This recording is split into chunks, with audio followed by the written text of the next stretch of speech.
సదాశివసమారంభాం వ్యాసశంకరమధ్యమాం అస్మదాచార్యపర్యంతాం వందే గురుపరంపరాం. విష్ణు సహస్రనామంలో 36వ శ్లోకం. స్కందధరో దుర్యో వరదో వాయువాహన వాసుదేవ బృహద్భాను ఆదిదేవ పురంధర. ఇవి నామాలు. మొట్టమొదటి నామం స్కంద. స్కందుడు అంటే అమృత రూపములో స్రవించేటువంటి వాడు, లేదా వాయు రూపంలో చలించేటువంటి వాడు, వాయు రూపంలో శోషింపజేసేటువంటి వాడు అని చెప్తుంది. స్కందుడు అంటే మామూలుగా స్కందతి అమృత రూపేణ స్రవతి వాయు రూపేణ శోషయతి ఇది స్కంద అని శంకర భాష్యం చెప్పింది. అమృతత్వాన్ని కురిపించేటువంటి రూపం ఏది అంటే స్కందస్వరూపము. యోగులు సహస్రార కమలంలో చంద్రబింబము నుండి అమృత ప్రవాహాన్ని దర్శించి శరీరంలో ఉండేటువంటి 72,000 నాడులను ఆ అమృతంతో తడిపి ఆనందానుభూతిని పొందుతూ ఉంటారు. ఆ అమృతత్వమే స్కంద. ఈ యోగులు, ఈ సహస్రార కమలము, ఈ 72,000 నాడులు, అమృతత్వము, తెరిపించటము, తడపటము ఇవన్నీ మనకు అర్థం కావు. అందుకని స్కందస్వరూపుడుగా సుబ్రహ్మణ్యేశ్వర స్వామి ప్రత్యక్షమవుతాడు మనకి. స్కంద అంటే సుబ్రహ్మణ్యేశ్వర స్వామి. సుబ్రహ్మణ్యేశ్వరుడు ఎవరు? దేవసేన అధిపతి. సేనాని అంటుంటారు, దేవసేనాని అని. వల్లీ దేవసేన సమేత సుబ్రహ్మణ్యేశ్వర స్వామి అనేది అందుకు. దేవతలకు సేన, మొత్తం దేవసేనానికి దేవతల సైన్యానికి సేనాధిపతిగా ఆయన ఉన్నాడు. దేవతల సైన్యం దేని కొరకు? అధర్మం మీద యుద్ధం చేయడం కోసం, ధర్మం నిలబెట్టడం కోసం. కాబట్టి దేవతల సైన్యానికి సేనాని అంటే ఈయన బాధ్యత ఏమిటి? ధర్మాన్ని నిలబెట్టడం కోసం. ధర్మాన్ని నిలబెట్టవలసిన బాధ్యత ఎవరిది?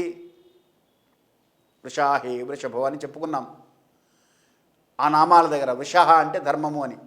కాబట్టి ధర్మాన్ని నిలబెట్టవలసింది ఆయనే. కాబట్టి ఆయనకు ఆ బాధ్యత ఉన్నది. కాబట్టి ఆ బాధ్యతలో దాన్ని నిర్వర్తిస్తున్నటువంటి వారు కనుక స్కంద సుబ్రహ్మణ్యేశ్వర స్వామి రూపంలో ఆయనే ఉన్నారు.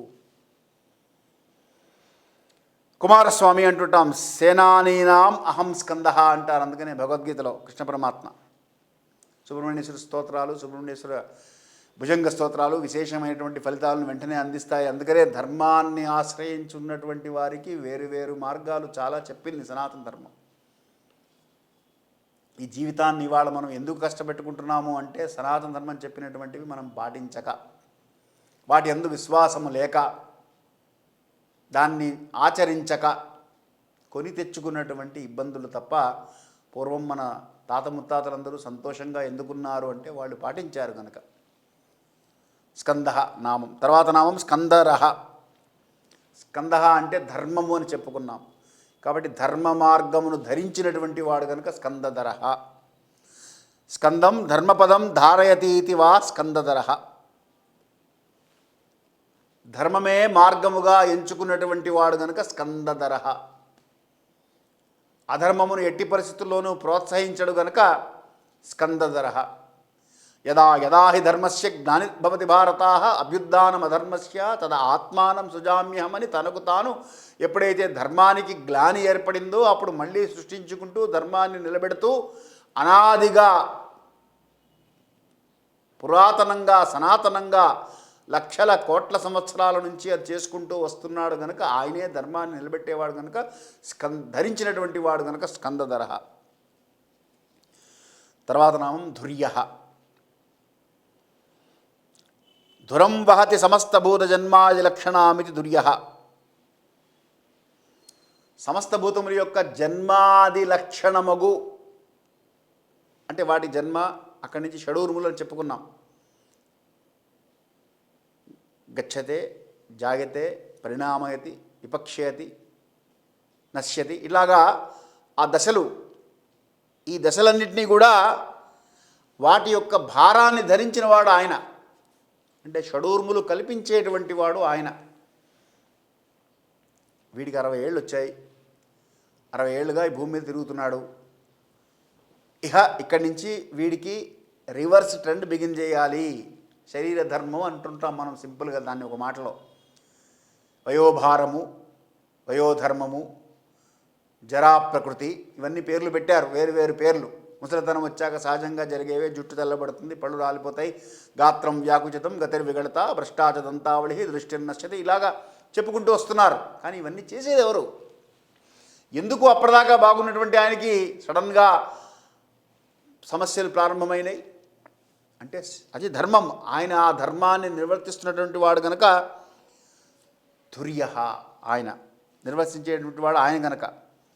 తర్వాత వరద, వరములిచ్చేటువంటి వాడు. ఆయాతు వరదా దేవి అంటున్నాం కదా, అక్షరం బ్రహ్మ సంహితం అని సంధ్యావందనంలో. అలాగే వరములిచ్చేటువంటి వాడు గనక వరద. అభిమతాన్ వరాన్ దదాతీతి వరద అన్నాడు శంకర భాష్యంలో చెప్పినటువంటి శంకర భగవత్పాదులు వారు చెప్పినటువంటి మాట ఇది. కోరిన కోరికలు వరముల రూపంలో అందించేటువంటి వాడు గనక ఏ యథా మాం ప్రపద్యంతి తాం సదైవ భజామ్యహం అని గీతాచార్యుడు చెప్పాడు. ఎవరు నన్ను ఏ విధంగా కోరుకుంటారో వారికి నేను ఆ విధంగా కనబడుతూ ఆయా రూపాలను అనుగ్రహిస్తూ ఆయా కోరికలను తీరుస్తూ ఉంటాను అని. అందుకే కదండి ఇంతమంది దేవతలు వచ్చారు. నాకు రాముడు అంటే ఇష్టం, ఇంకొకరికి కృష్ణుడు అంటే ఇష్టం, ఇంకొకరికి శివుడు అంటే ఇష్టం, ఇంకొకరికి అమ్మవారు అంటే ఇష్టం, ఇంకొకరికి గణపతి అంటే ఇష్టం, ఇంకొకరికి సుబ్రహ్మణ్య స్వామి అంటే ఇష్టం, ఇంకొకరికి ఆంజనేయుడు, ఇంకొకరికి భైరవుడు, ఇంకొకరికి ఇలాగ రకరకాల పేర్లు ఏవైనా ఏకం సత్ విప్ర బహుదా వదంతి ఏకో దేవ శివోవా కేశవోవా. శాస్త్రం చెప్పినటువంటి మాట ఒకడే దేవుడయ్యా అని. ఆ ఒక్క దేవుణ్ణి ఒక్కొక్కళ్ళు ఒక్కొక్క రూపంలో, ఎవరు ఏ రూపంలో నన్ను కొలిస్తే వాళ్ళకి ఆ రూపంలో నేను కనబడుతున్నాను అన్నాడు. వాళ్ళకి ఆ కోరికలన్నీ నేను తీరుస్తున్నాను అన్నాడు. కాబట్టి కోరిన కోరికలు తీర్చేటువంటి వాడు గనక వరద. ఆర్దో జిజ్ఞాసురర్థార్థి జ్ఞానీచ భరదర్షభ ఉన్నది కదా దీంట్లోనే, విష్ణుదాసనామంలోనే మనకి. ఆర్తులు, జిజ్ఞాసులు, అర్ధకాములు, జ్ఞానులు 4 విధాలుగా వస్తూ ఉంటారు. భగవద్గీతలో చతుర్విధా భజంతే మాం జనా సుకృతినోర్జున అన్నాడు. 4 విధాలుగా నన్ను కొలుస్తూ ఉంటారయ్యా, వాళ్ళంతా కూడా సత్పురుషులే. జనాహ సుకృతి, సత్కృత్ అంటే మంచి పనులు చేసేటువంటి వాళ్ళు. కాబట్టి కోరికలతో భగవంతుడి దగ్గరికి వెళ్ళడం తప్పు కాదు, కానీ కోరికలతోనే వెళ్ళడం తప్పు. కోరికలు ఉండడం తప్పు కాదు, ఆ కోరికలు ధర్మబద్ధమా కాదా అని చూసుకోమన్నది శాస్త్రం. ధర్మబద్ధమైనటువంటి కోరిక అయితే ఆయన తీర్చకపోతే ఎవరు తీరుస్తారండి? ఆయనే కదా తీర్చాలి. కాబట్టి ఆయన దగ్గరికే వెళతాం, ఆయన్నే అడుగుతాం. ఆర్తో జిజ్ఞాసుర్ అర్ధార్థి. కాకపోతే నువ్వు ఏం కోరాలి అంటే జ్ఞానాన్ని కోరవయ్యా, ఎందుకంటే జ్ఞానాదేవతు కైవల్యం. ఆ జ్ఞానం వస్తే కానీ నీకు మోక్షం రాదు, ఈ జనన మరణ చక్రాల నుంచి విడిపడలేవు. కాబట్టి జ్ఞానాన్ని కోరు. ఈ జ్ఞానం కోరేటువంటి క్రమంలో నీకు కావలసినటువంటి శరీరాన్ని నిలబెట్టుకోవడానికి, గృహస్థాశ్రమం నిర్వహించడానికి కావలసినటువంటి ఇబ్బందులు వస్తే కోరడంలో తప్పులేదు, భగవంతుని కోరడంలో. కాబట్టి ఆర్తో జిజ్ఞాసురర్థార్థి. కాబట్టి అందుకని ఆయన కూడా ఏమన్నారు? పత్రం పుష్పం ఫలం తోయం యోమే భక్త్యా ప్రయచ్చతి. వాళ్ళ శక్త్యానుసారము నాకు ఎవరు ఏదిస్తే దాన్ని తీసుకుంటున్నాను. 100 రూపాయలు ఉన్నటువంటి వాడు రూపాయి ఇచ్చాడు కదా అని 1000 రూపాయలు ఉన్నటువంటి వాడు కూడా రూపాయి ఇస్తే అక్కడ తప్పిపోలా లెక్క. 100 రూపాయలు ఉన్నటువంటి వాడు రూపాయి ఇస్తే 1000 రూపాయలు ఉన్నటువంటి వాడు 100 రూపాయలు ఇవ్వాలి. ఎందుకంటే నీకు 100 రెట్లు ఎక్కువ ఇచ్చాడు, లేదా 10 రెట్లు ఎక్కువ ఇచ్చాడు, 10 రూపాయలు ఇవ్వు. అక్కడ లోభత్వం చూపించకుండా చేస్తే ఆయన ప్రసన్నుడవుతాడు. అంతేగాని 1000 రూపాయలు ఉన్నటువంటి వాడు 100 రూపాయలు ఇచ్చాడు లేదా 10 రూపాయలు ఇచ్చాడు కాబట్టి 10 రూపాయలు ఉన్నటువంటి వాడు 10 రూపాయలు ఇవ్వమని చెప్పలేదు ఆయన. అపాత్రదానం చేయొద్దన్నాడు. కనుక వరాలు ఇచ్చేటప్పుడు భగవంతుడు వరాలు, ఆయన నీ డబ్బు కోసం ఆయన అక్కడ లేడు. ఎందుకంటే ఆయన ఇచ్చిన సంపద ఆయనే, ఆయన ఇస్తేనే మనకు వస్తుంది, లేకపోతే ఎక్కడి నుంచి వస్తుంది? ఏదో 1,00,000 రూపాయలు హుండీలో వేసేసి నేను కాబట్టి 1,00,000 రూపాయలు వేశాను అనుకుంటే నవ్వుకుంటాట ఆయన, పోన్లే పాపం పిల్లవాడు అని. కాబట్టి వరములు ఇవ్వడానికి లంచాలు కాదు భగవంతుడికి ఇచ్చేది. నువ్వు భక్తితో నాకు ఇచ్చినందుకు నేను ధర్మానికి ఇంత ఇస్తున్నాను అని నువ్వు అనుకొని ఇవ్వగలిగితే అది ధర్మం కొరకు ఇస్తున్నావు, నీ కొరకు కాదు. ఫలాపేక్షరహితమైనటువంటి కార్యము అది భగవంతుడికి ప్రీతికరమైనటువంటిది. అది పత్రమైన, పుష్పమైన, ఫలమైన. ఇంకా ఆధ్యాత్మికంగా కొంచెం లోపలికి వెళ్తే దీనిలో చాలా విశేషమైనటువంటి అర్థాలు ఉన్నాయి. శరీరాన్ని సమర్పణ చేయి, ఆత్మ సమర్పణ చేయి, మనస్సును సమర్పణ చేయి, ఇలా చెప్తారు. వాటికి ఒక్కదానికి వ్యాఖ్యానం మనకి పెద్దలు. ప్రస్తుతానికి మనం ఇంతవరకు అర్థం చేసుకుందాం. ఏది ఇచ్చినా మనఃపూర్వకంగా శక్త్యానుసారము ఆయనకి ఇస్తే చాలు. అది ఇవ్వలేదే అని ఆయన అడగడు. ఇది ఇచ్చావు కదా నీకు ఇది ఇస్తున్నాను అని డీల్ కాదు ఆయనతో ఉండేది. ఆయనతో ఉండే డీలల్లా భక్తి అనేటువంటి హృదయాన్ని అర్పించడమే. భక్తి అనే హృదయాన్ని అర్పిస్తే, అందుకనే పత్రం పుష్పం ఫలంతో యోమే భక్త్యా ప్రయచ్చతి. భక్తితో ఎవరిస్తారో వాళ్ళది నేను అత్యంత ప్రీతితో స్వీకరిస్తున్నాను, వాళ్ళ కోరికలన్నీ తీరుస్తున్నాను అన్నాడు. కాబట్టి వరద. తర్వాత నామం వాయువాహన. ఈ వాయువులు 7 రకాల వాయువులు ఉన్నాయని శాస్త్రం చెప్తోంది. ఈ 7 రకాల వాయువులను ఆయనే వహించి ఉన్నటువంటి వాడు కనుక వాయువాహన అన్నాడు. ఆవహము అంటారు మొదటిది. అంటే భూమికి మేఘాలకు మధ్యలో ఉండేటువంటి వాయువును ఆవహము అంటారు. రెండవది ప్రవహము అంటారు. ప్రవహము అంటే ఆ మేఘమండలాలకి సూర్యమండలానికి మధ్యలో ఉండేటువంటి దాన్ని ప్రవహము అనేటువంటి వాయువు. మూడవది అనువహము అంటారు.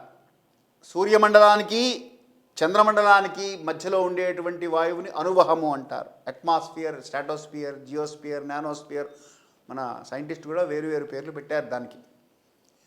అలాగే సంవహము అన్నారు. చంద్రమండలానికి నక్షత్రమండలానికి మధ్యలో ఉండేటువంటి వాయువుని సంవహము అన్నారు. వివహము అన్నారు. నక్షత్రమండలానికి గ్రహాలకి నడుమ ఉండేటువంటి వాయువుని వివహము అన్నారు. వరాహవము అని గ్రహములకు సప్తర్షి మండలానికి మధ్యలో ఉండేటువంటిది, ఇది 6వది. ఆ తర్వాత పరివహము, సప్తర్షి మండలానికి ధ్రువమండలానికి నడుములో ఉండేటువంటి దాన్ని పరివహము అన్నారు.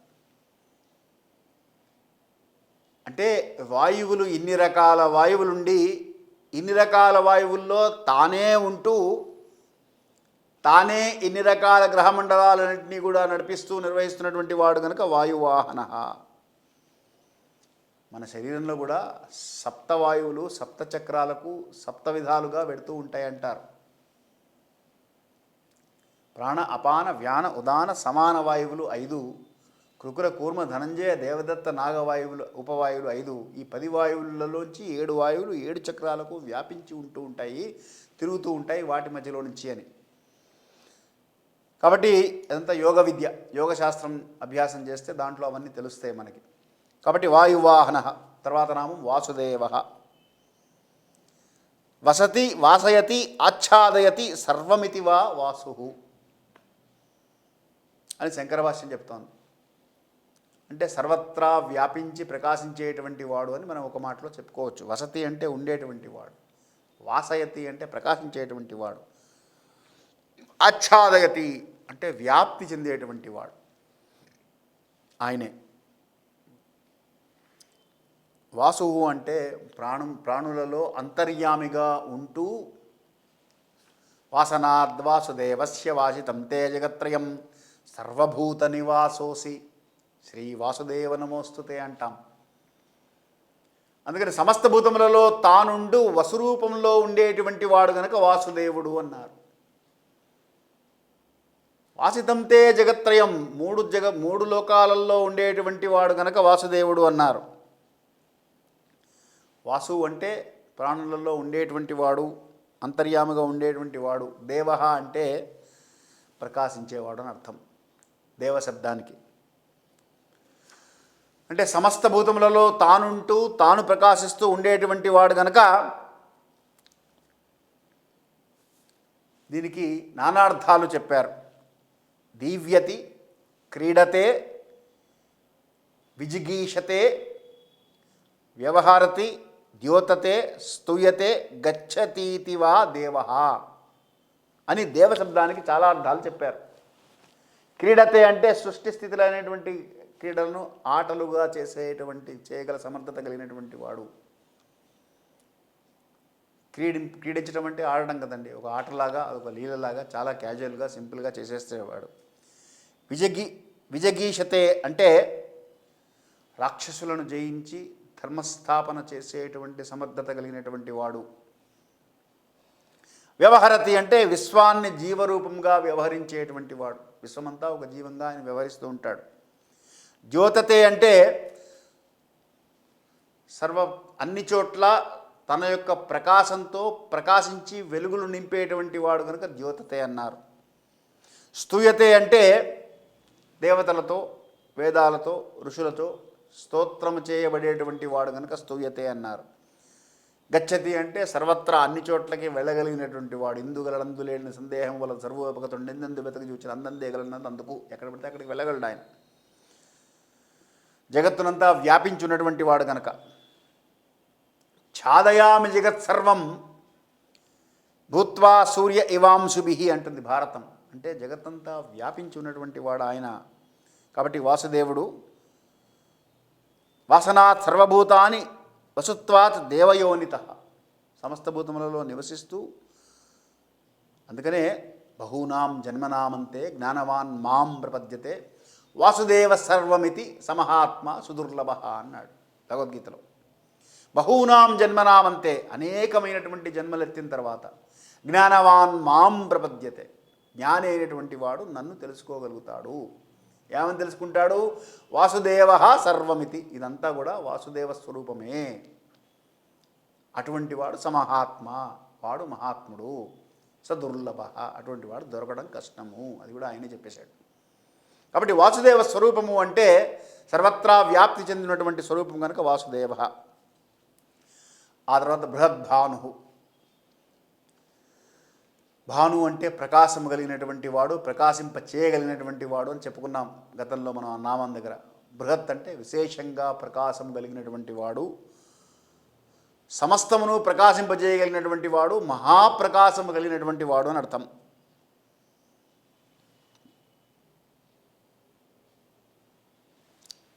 భాను అంటే కిరణములు అని కూడా ఇంకొక అర్థం వస్తుంది. కాబట్టి కిరణముల ద్వారా సర్వత్రా వ్యాప్తి చెందగలిగినటువంటి వాడు అని అర్థం. ఈ కిరణాలను వాక్కులతో కూడా పోలుస్తారు. వాక్కులు అంటే మామూలు మాటలు కావు, వేదవాక్కులు. వేదవాక్కుల రూపంలో ధర్మస్థాపన చేస్తూ, ధర్మాన్ని నిర్వర్తిస్తూ, సృష్టిని నిర్వహిస్తూ సృష్టి స్థితి లయాలను నడుపుతున్నటువంటి వాడు కనుక బృహద్భాను. తర్వాత నామం ఆదిదేవ. ఆది కారణం వచసా దేవశ్చేతి ఆదిదేవ అంటే మొదటి నుంచి ఉన్నటువంటి వాడు. లోకంబులు లోకేశులు లోకస్తులు తెగిన తుది పెంజీకటి కవ్వల ఎవ్వండి ఏకాకృతి అయి వెలుంగు అతడిని నే సేవింతున్నారు పోతన గారు. అలాగే స్వయం ప్రకాశ లక్షణములు కలిగి మొదటి నుంచి ఉన్నటువంటి వాడు కనుక, దేవతలలో ఆది అయినటువంటి వాడు కనుక, ప్రథముడు కనుక, మొదటివాడు కనుక ఆదిదేవ. యో దేవేభ్యో ఆతపతి యో దేవానాం పురోహితః పూర్వో యో దేవేభ్యో జాతః అని పురుష సూక్తంలో చెప్తాం మనం. నమో రుచాయ బ్రహ్మయే అని. పూర్వోయో దేవేభ్యో జాతః, దేవతల కన్నా కూడా ముందు ఎవరైతే ఉన్నారో ఆ బ్రహ్మము అని అర్థం. అందుకని ఆదిదేవ. ఎవరు అంటే నారాయణుడు. తర్వాత నామం పురంధర. పురములను భేదించువాడు పురంధర అంటే. సురశత్రుణాం పురాణాం దారణాత్స పురంధర.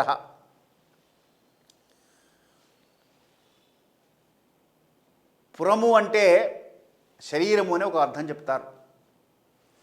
శరీరం మనకి స్థూల శరీరము, సూక్ష్మ శరీరము, కారణ శరీరం అని 3 శరీరాలు. పురత్రయము. త్రిపురాంతకుడు అంటే ఈ 3 శరీరాలను అంతము చేసి తనలో ఐక్యం చేసుకునేటువంటి వాడు.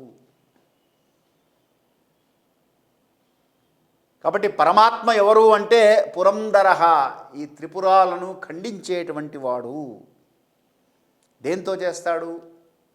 అజ్ఞానమనే దాంతో నిండి ఉన్నటువంటి ఈ శరీరంలో జ్ఞానమనే చైతన్యంని ప్రకాశింపజేసి, ఆ ప్రకాశింపజేసినటువంటి జ్ఞానమనే చైతన్యం ద్వారా స్థూల సూక్ష్మ కారణ శరీరాలు మళ్ళీ మళ్ళీ రాకుండా చేసేటువంటి వాడు కనుక పురంధర.